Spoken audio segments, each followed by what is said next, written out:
تو پھر میرے عزیزوں، روح کی تربیت کے لیے کیا کرنا چاہیے؟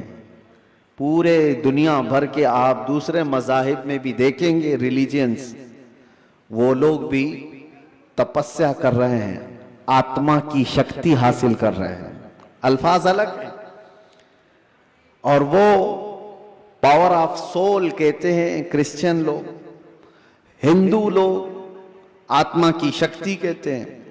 اس کے لیے وہ دنیا کو ترک کر رہے ہیں، کچھ کلمات کے جاپ کر رہے ہیں، کسی نہ کسی طرح سے وہ اپنی روح کو بڑھانے کی کوشش کر رہے ہیں۔ تو سب ادیان میں یہ کوئی ایک کانسیپٹ پایا جاتا ہے۔ میں آپ کو بتاتا ہوں، اصلی روح کی طاقت وہ ہے، روح نے اگر اپنے رب کو پہچان لیا تو یہ سب سے بڑی طاقتور ہے۔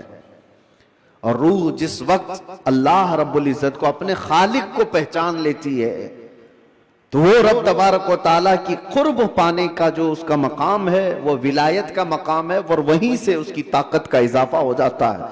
ہمیں اس روح کی تربیت کیسی کرنی ہے؟ روح کی تربیت کیسی ہو؟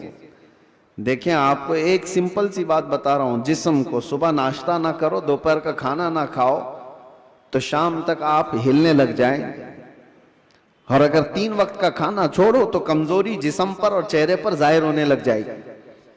کیوں؟ اس لیے کہ جسم کو بھوک لگتی ہے اور ہم کھانا کھاتے ہیں، اسی طرح روح کو بھی بھوک لگتی ہے۔ روح کی غذا اللہ کا ذکر ہے، ذکر اللہ ہے، اور جب بندہ اللہ کا ذکر کرتا ہے تو اس کی روح تر و تازہ ہوتی ہے۔ اور یہاں تو برسوں سے اللہ کا ذکر ہی نہیں کیا تو کسی کی روح بیمار اتنی ہو چکی ہے کہ اسے کچھ نہیں پتا، صرف چلتا پھرتا ایک لاشا ہے، چلتا پھرتا ایک جسم ہے، روح تو ہے موجود لیکن بڑی کمزور اور بڑی غریب۔ اس روح کو طاقتور بناؤ اللہ کے ذکر سے، ذکر اللہ سے۔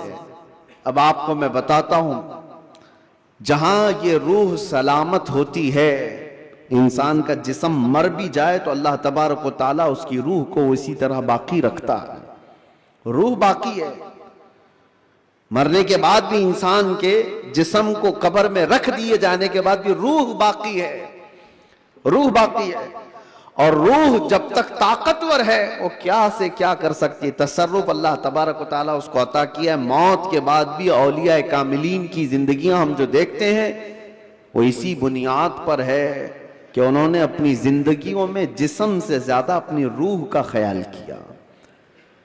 لوگ اپنی باڈی بنانے کے لیے جو محنت کرتے ہیں،